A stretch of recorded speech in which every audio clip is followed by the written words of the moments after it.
السلام علیکم ورحمۃ اللہ وبرکاتہ۔ انسانوں کی تو اولاد ہوتی ہے، جانوروں کی بھی اولاد ہوتی ہے۔ کیا العیاذ باللہ اللہ تعالیٰ کا بھی کوئی بیٹا ہے؟ اللہ تعالیٰ کی بھی کوئی اولاد ہے؟ نہیں، ایسا نہیں ہے۔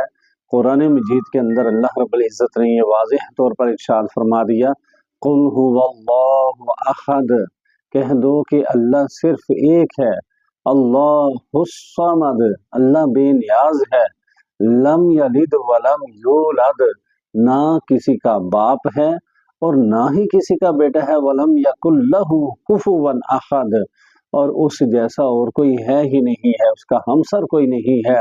نبی پاک صلی اللہ علیہ وآلہ وسلم نے فرمایا، اللہ تعالیٰ نے فرمایا ابن آدم نے مجھے گالی دی، اور اس کا گالی دینا یہ ہے کہ وہ کہتا ہے کہ اللہ نے اپنا بیٹا بنایا ہے۔ اللہ کا کوئی بیٹا نہیں ہے، اللہ اولاد سے پاک ہے۔ اللہ رب العزت اس چیز کو ماننے کی ہمیں توفیق عطا فرمائے۔